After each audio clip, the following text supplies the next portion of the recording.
The expression of beautiful or elevated thought, imagination, or feeling in appropriate language, such language containing a rhythmical element and having usually a metrical form.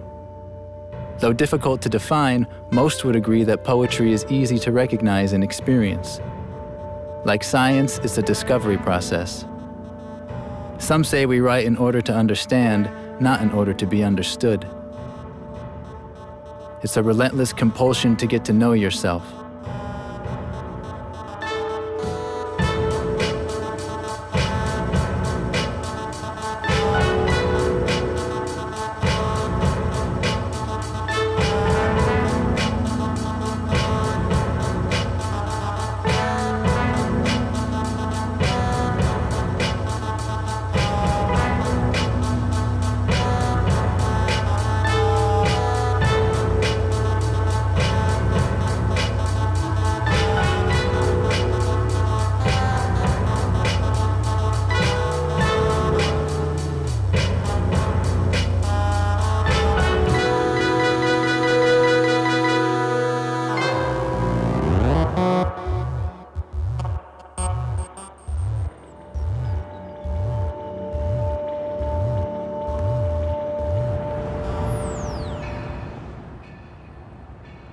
She is 5'11" in stilettos and 180 pounds. She wears yellow and royal blue spandex down one leg, on the other, a batty rider. Cut off fleshy ass exposed at its lowest corner and rounding into excellence, this is how the ghetto loves us back. The matching top is a bikini. Everything else falls into place. Nose ring, attitude, gum popping, lips and nostrils flared, blue and yellow painted toenails to remind us this is no accident. Older men shake their heads in public disapproval or to hide the beginning of their own erections. Young girls look on in awe, equal parts amazement, envy, and I want to be like her when I grow up at the obvious mystic power of the high jiggling ass. The atmosphere is of festive ridicule. My mother was actually probably the earliest introducer of writing and poetry in my life. She was a fan of poetry, so she'd always encourage me in that as a kid and so on. So the poets, like the first poets my mother introduced me to were people like Linton Kwesi Johnson, Kamau Brafitt, Amiri Baraka, who was, I think, still Leroy Jones at the time, Sonia Sanchez, people like that. It spoke about things in our lives and about inequities, and I understood long before I got to school and was introduced to Shakespeare and stuff. I understood poetry to be something that had that definitely could be used as a political tool. I mean, this is a very cliched statement, but the writing kind of chose me. It has to do both with what my influences and circumstances were, you know, as a child growing up, and you know, what my personality turns out to be as an individual.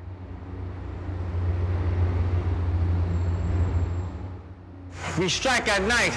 The streets of New York is a canvas. We hide in the shadows when the pink patrol strolls by. The moon gave us only source of light. We are the addicts of aerosol, the Krylan Can Clan, the Rusto Patrol, the German tips bringing backpack wearing black book carrying magnum pilot tagging, the whack toy buffers. We are the brigade of bombers mounting on our midnight mission of colorized madness, the color blending spray painting mind-bending maniacs. We are the ghetto Picassos, the modern day Matisses, the artistic Shakespeare that tear white walls in half. We are the street canvas killers of one quick splat of an ultra-flat black with silver islands and yellow highlights perfected during 3 a.m. night skylines. We are the crews that redecorate building walls with wild stars burning people's imaginations, emotions of the cans. The world's wears words of life through set of column colors. On the streets of New York, we bomb city blocks like in Thorpes on top of windowsills while stand on top of garbage cans. We are the ones who set Bronx, Brooklyn expeditions and traditions of nomads. We go where nomads cannot spade on walls before.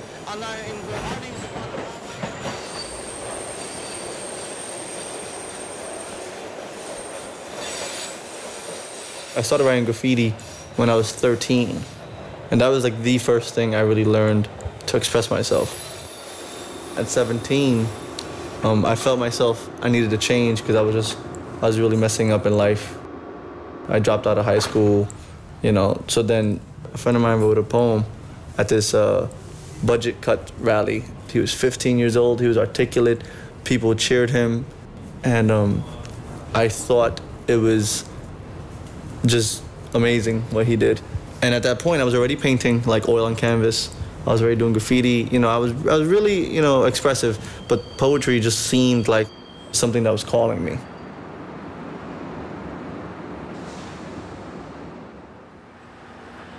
I started writing because of a girl. I was in junior high and her name was Angie. And she liked my friend, Ben, who was like our group's poet. Stupid teenage me thought if I wrote poems, then she'd like me.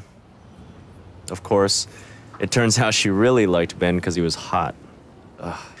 Before I got too melodramatic about the heartbreak, I realized that there was a lot I could express and process concretely with this poetry thing. I write what I experience directly.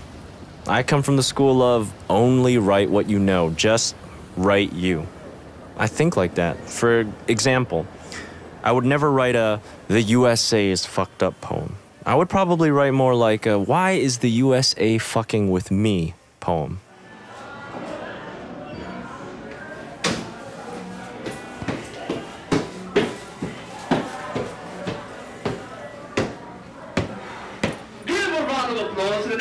Coming up to the open mic.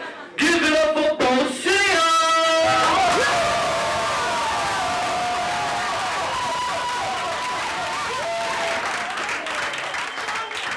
I think love is the most beautiful thing in the world.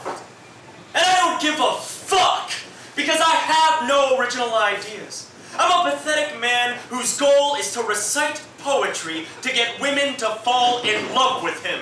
Women who hear this, fall in love with me! But love isn't that easy. In fact, love is the bane of my existence. The reason why I hate Valentine's Day and Halloween, which is about ghosts. And I think you know where I'm going here. I'm going to the land of girlfriends of Halloween's past. And maybe I've only got 3 ghosts in this land, but this doesn't mean that they don't bring their friends, because girls rarely travel alone in this land. Lydia's from this land. I used to kiss her while listening to The Cure's Just Like Heaven. Now that song makes me sad. Why must we associate music with our love lives? I'm not trying to be profound. I'm just saying that music takes me back. And I can't explain the memory process involved in that because I was not a psychology major. And maybe my problem with picking up college-age women has to do with me always asking them, "Yo, Johnny, what's your major?"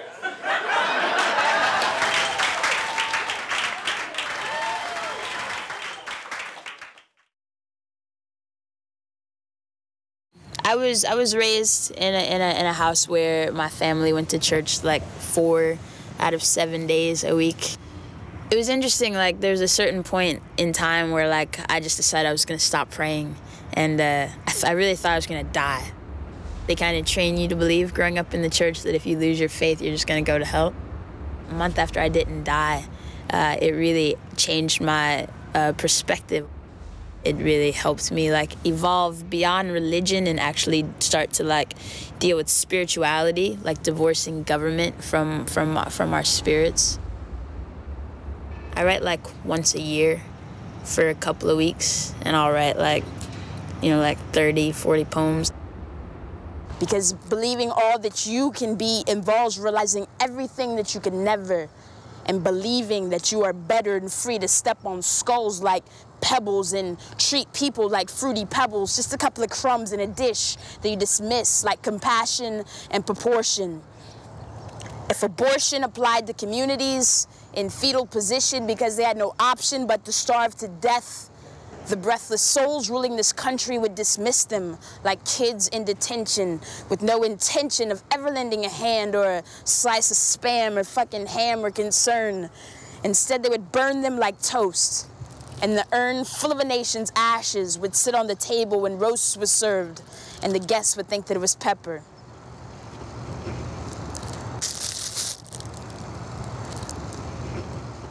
I actually hate to write because I'm the worst speller, and it just makes me feel like the most unintelligent retard that I can't spell like any word that I'm trying to write, you know? So I generally don't write very often, and I only write when it just spills out.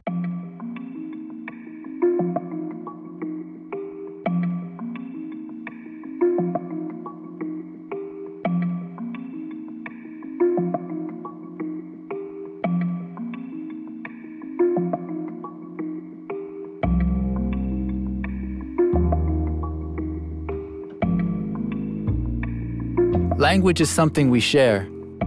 It's community property we take for granted like we take vision for granted. But words, like images, have an incredibly flexible and wide-ranging power.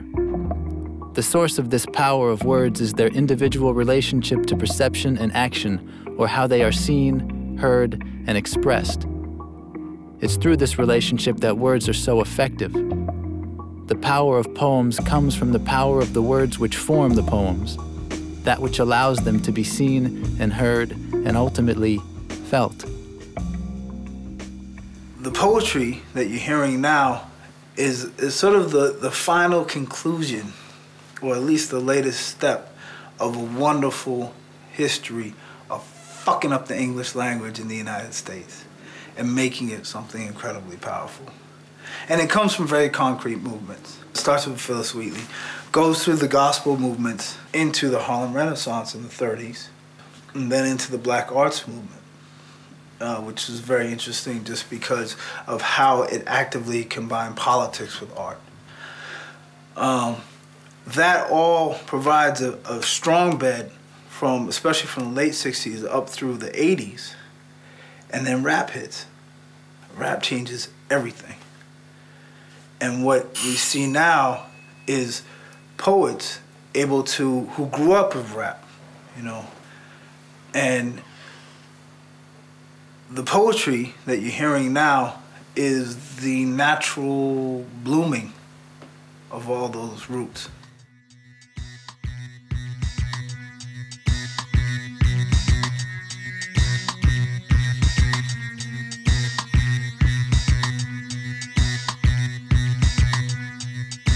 On the Coleman of this rap shit, the link between suicide, son, rob, and bada is ball being too legit to quit. Other rappers can eat shit that look like a toilet. Steady licking his lips, thrust dynamics. My pros phosphorus to let them out furnace. Keep it tight like twats and knots when I spit armor response. Bayonet spoil your lunch. You know, I started out in the poetry scene. You know, I mean, I've met Mike Ladd back in '93 in a spoken word scene, and it wasn't until later that I got appreciative of what I did in terms of music, you know, putting that to music. Can't you tell? Cold as hell, follow my trail, and soon you'll find a path of broken hollow tinfoil talent. Torn asunder that I've left behind. Rock your mind one time, so if you feel it by your speakers, get near it. Make for those who want to hear it, the smart cannon. I feel that if you're good at what you're doing, it's just a matter of cadence. So the only distinction I make is, you know, beats without beats. It's all it all has to do with the individual's relationships to words. But I don't make those clear distinctions, you know. Those sort of limitations are kind of like, oh, I only do this in terms of writing. This is the only way I choose to express myself. Your feet white, funky. 3 steps ahead, your left back twice. I'm laid back like a coffin. You can find me often, greedy with girls, half naked in a tickle fight, stroking my ego like a hand job. You asked little of life and got less. I never strove to impress, no critic or journalist. Can't treat my genius like jock itch, no deny my pockets. The prying eyes of silver dollars, this concludes our drama. Lights a bitch back in heat, you're slipped up with no slip mat. Flaws in your testament like a speck in your eye and splendid. I rhyme like his mirror's next 7 years, bad luck reflected. Emphatically through, I might thrill you, thaw you, render you solids liquefied to goo. I'll melt you, melt you, melt you.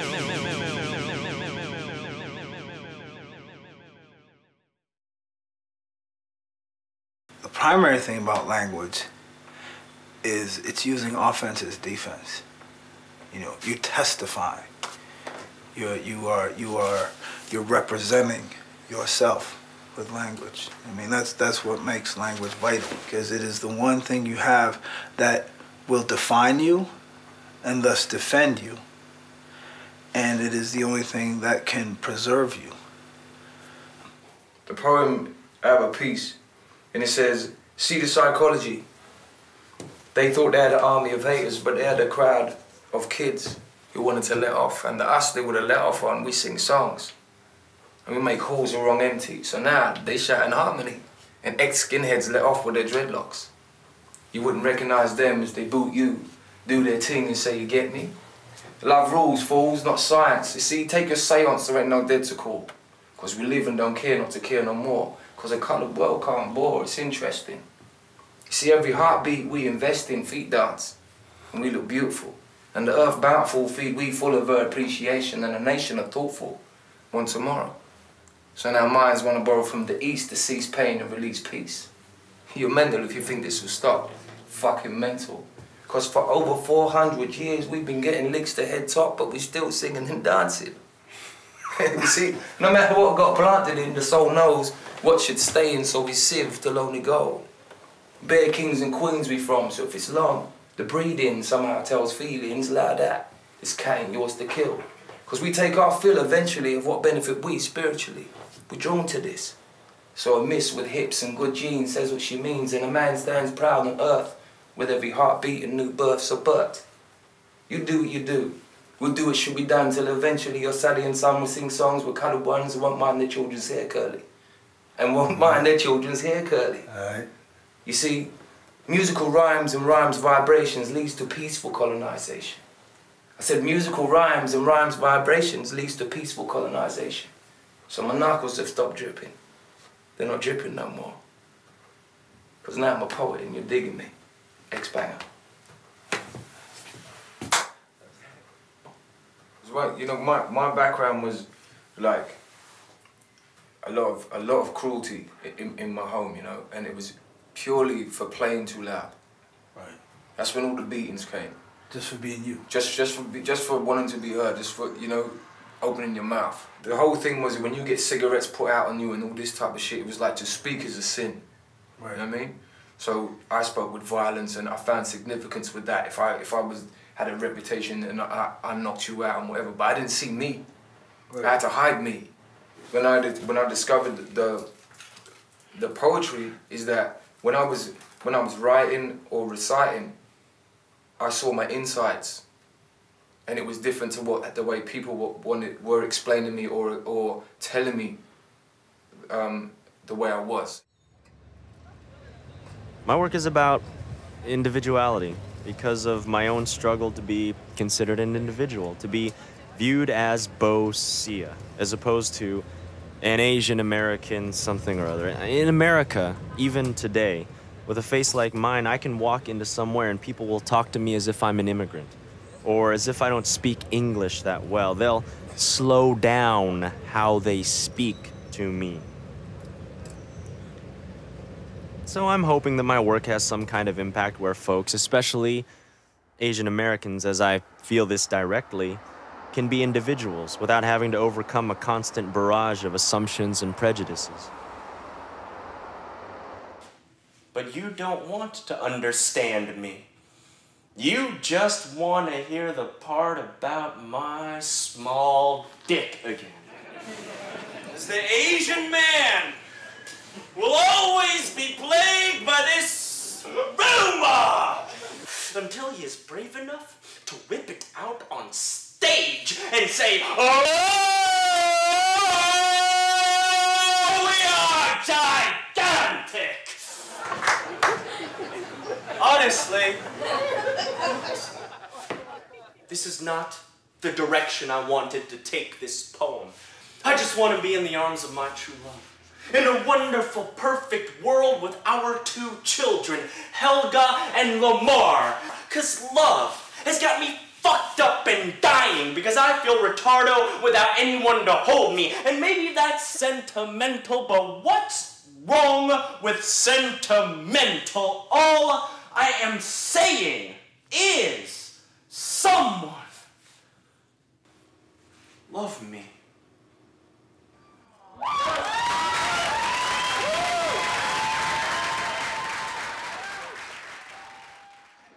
You know, poetry has to speak about the things, the realities that are in your life, and I'm a young black man living in America.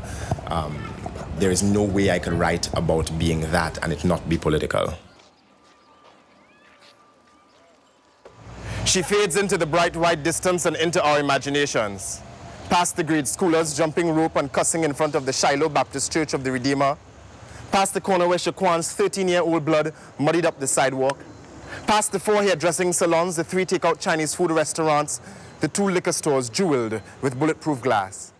And the stench is still with us. Thicker now than ever, a nuclear mushroom cloud that niggas be thinking is rain. And this is just how the neighborhood smells, son. Like gunmetal and acid and struggle and crabs in a barrel and struggle and little girls aspiring to video hairdos and police cars and struggle and gentrification and struggle and the armpits of the second racist mayor in a row and struggle and struggle and struggle and struggle. And this is how it smells now that we know how much we don't love the ghetto. This is how it smells. This is how it feels. This is how it tastes. This is how the ghetto loves us back.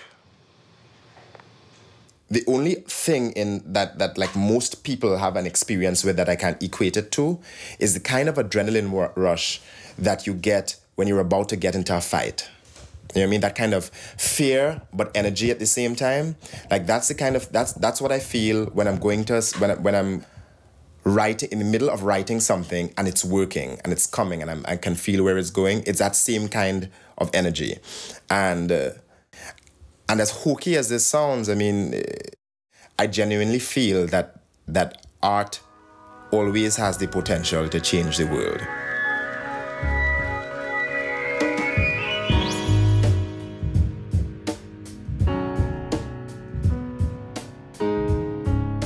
Poetry is words, and words are vehicles for meaning. But above all else, words are sounds. They are indications, not definitions, so the meanings matter, but so do the particular words used. Poetry operates by creating a sound structure which preserves the actual words. Rhyme locks the words together, as do repetition and rhythmic patterning, but poetry is not linear. The words interact the way melody and harmony interact.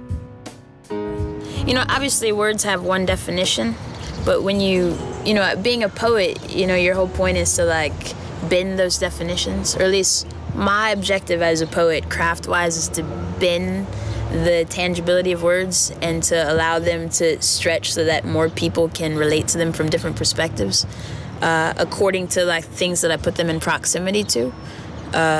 So I never truly anticipate people understanding the words because they're metaphors. Words are very specific to your existence. Like, you know, they carry a lot of subversive definitions that I try to like capitalize on. Traditional English or classical English is abandoned. You know, and American English becomes its own thing, which is shared by all races that live in America at different levels. Imperial English is this thing, or sort of post-imperial English is this amazing thing that changes everywhere. And because it is shared by so many people, it has become the most flexible language, where you take the word fuck, and fuck can be an adjective, a noun, a pronoun, an adverb, and a verb. You know what I mean? There's no more versatile word than the word fuck. The Roach Motel, located behind Heaven's Gate, waits for mice and men in hen suits, clucking chickens, fucking Emily Dickens' daughter named Hillary Bush Clinton, who's next in line for primetime football, kicking U-Hauls full of servants of African descendants, rocking pendants of J. Christ, eating fried rice prepared by Mexicans, who's next again defended the Alamo with snow cones and Coca-Cola, spitting Ebola and salmonella on the umbrellas of good fellas in blue blockers in business suits who suit Daisy Duke wearing hoochies, rocking Gucci knockoffs like colonialists knock the Red Sox off of corn-eating Indians named Mahatma Gandhi or La Cindy. I betcha my heartbeat that you speak of this life like it was the love boat, but this is a slave ship. I don't really use a vocabulary that is very like clear cut. Like I don't really use very many adjectives. I use more like nouns I use nouns as adjectives and as verbs you know, to really sort of emphasize that it's not very literal and it spans further than what it actually is, you know. We were getting into, in London as well, was making sounds. And that's a trip, using words to basically, like we have... Like percussion. Like the ang. Right. So every word had to have the ang sound. Like this comes from Jamaica with shun and right. You know what I mean? So it's like you might say, I rev so my ill spill and I fill myself with what loves, you know, ill spill, it, right. You know what I mean? So you just go in the it sound. All the internals. Yeah, you know what I mean? So that's a big thing I'm getting into, like with just making these sounds, remembering the sounds. Right. Like I might have where I go a shun and an ang sound, and the whole poem interacts between shun and ang. New meaning. The room goes I am beaming. Mr. Cool is how I see things. I trust unconditional meanings. I know you want to feel what I'm feeling, but sorry that you had to meet me. I change your real with my philosophy. I'll inspire your sexuality. Rammellzee is one of hip-hop's true originals. His heavily encrypted slanguage gave an experimental quality to hip-hop. It's the linguistic equivalent of graffiti tags all over the mother tongue. You give me words, then I might curse you with them.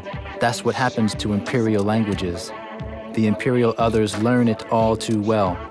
They make it something else, like Rammellzee, hiding in the master tongue, waiting, then biting the master tongue. Grimm's Law is from 1822. It is based on how to assassinate a language structure, mostly English. It verifies through sonics of how to take out sounds as they pronounce themselves through rhythmic patterns to destroy the rhythmic patterns as it backwards up and takes out the language, so the language does not exist. If there is a reason for doing these things, I have them only because I invented a statement, iconoclast panzerism. It doesn't protect the alphabet. It's a remanipulation. It is there to make sure the language is disassembled. Iconoclast panzerism does to the alpha beta is simply remember that it drops the A from beta. I've always enjoyed hieroglyphics, you know, Egyptian hieroglyphics. But I think with 26 letters, you can create, you know, you can create a universe. When you dream, those 26 letters can turn into, you know, 2 million or 2 billion things. With 26 letters, you're basically you're expressing your life. And I don't think you need anything more. Now we reign on your law. The ink scribe scribbles on your forehead and pronounces you hip-hoply dead. The foresight of hip-hop overshadowed by technique, table, microphones, and Puma Grace with complexion tones. And there's no hip-hop without graffiti, only rap. So we wrap our hands around cans, becoming one. Our motions are studied by plagiarists, anthropologists, making money off our art. The spits on clean canvas can be added to minds where eyes can understand the buck-wild style alphabet. Sunrise is called for travels homeward bound. We are the ones that made that. We are the ones that made that. We are the ones that made that click-clack sound with the can on new land. When a tag, kick ass is shot. We're the artistic poets that perform magic and spray paint and just call ourselves writers. You know, I'm not a poet writing from a poet standpoint, writing about graffiti. I'm a graffiti writer who's a poet writing from a graffiti writer standpoint, which I think was always very important because I hear poems about graffiti about guys who've never gone bombing or have never gone piecing, have never walked the tunnels, have never crossed the tracks. Like those are concrete things. Like one of the things that really moved me was something I heard Rammellzee say. And he was describing like the ghettos as like a part of the body that's ill, you know, that needs a blood transfusion. And he said that the train tracks were like veins in that particular body. And these kids that were living in that environment where they weren't getting enough attention and they weren't really getting a real identity about themselves, they invented this thing called name fame, where they took their name and they drew it in giant letters, and it was leaning, which means it has movement on these trains, and these trains were going along these tracks, which are like the veins, you know, and transfusing the whole ghetto to elevate themselves mentally out of the wrong perceptions of themselves. And it's like on those trains were the B-boys and the rappers and the DJs, and they all spilled out into this little weak area. And then all of a sudden, in that time, everybody was stopped being weakened by the negative perceptions of self, do you know what I mean? Because they were creating massive perceptions of self. If you look at the dictionary, you will state what it states, that the Gothic futurists of the past told God to go to hell. So he sent the one thing that God could not control, our icons. He sent them straight to the subways. With the electromagnetic power of the vast transit systems, the baddest gallery system known on the planet for distribution of my words, he came back out in the United States with triggers like Rammellzee, would invent them to make them fly, and then launch to destroy you too. Hell, the catacombs, just like where all death and bodies are buried. Bodies of word, bodies of mind, bodies of spirituality. But more important, for the body of the letter, the iconoclast systems. Without that and a mass transit blood system, your world would be shot. You have plenty of veins. Good food when you can eat it. I love eating trains.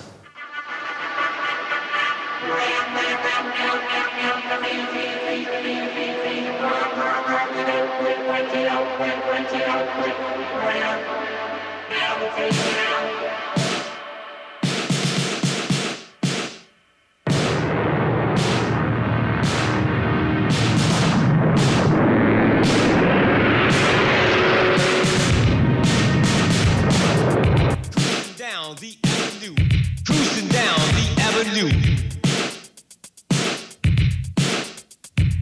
Supersonic down, making it shit, making it shit.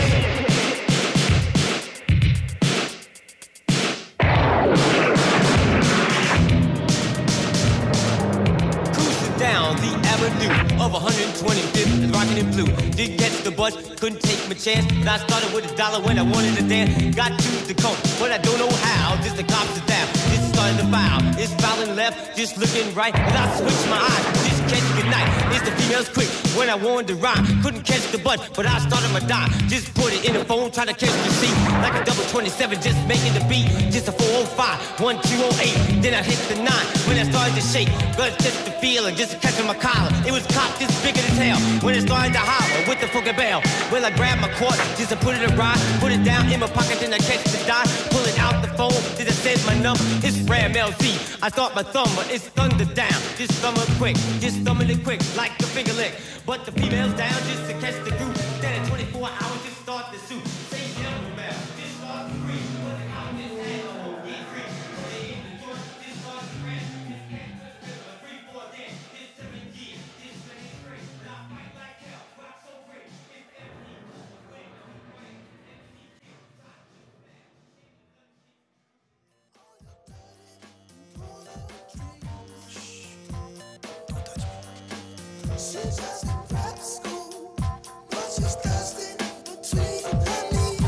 For me, it's all poetry, and for the poetic movement that we're talking about here is voluntarily underground.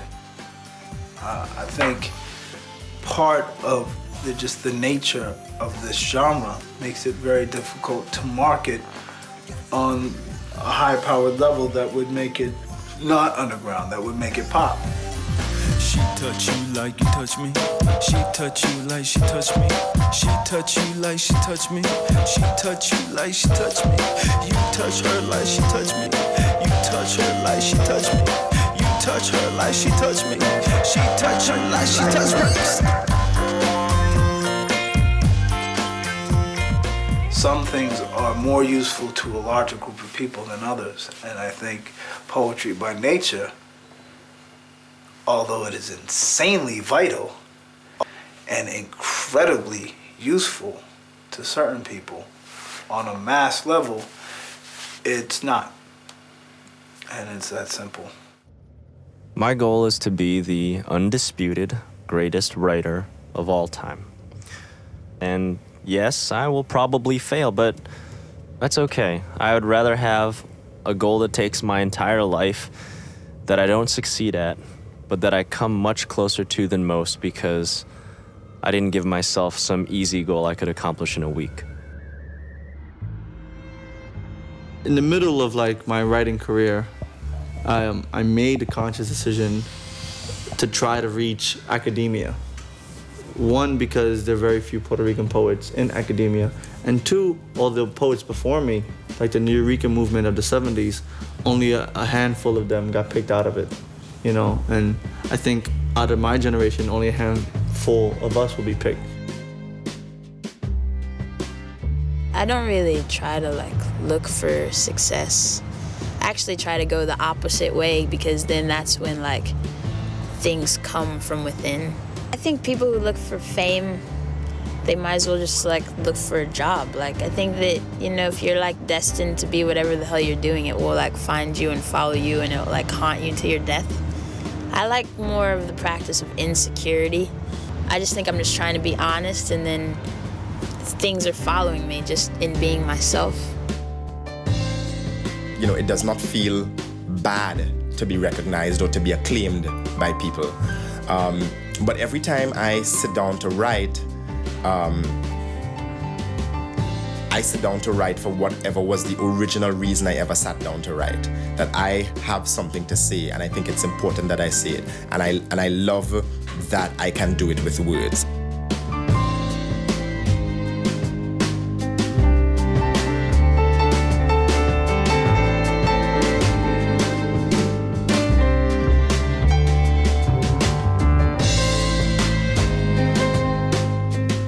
A poem starts as a space that begs for filling, and each time you fit it with the right word, at the right time, it changes everything. With words, we fit journeys to a sentence, turn seconds into lifetimes. With words, we are creator and coroner. With words, we remember what life forgot.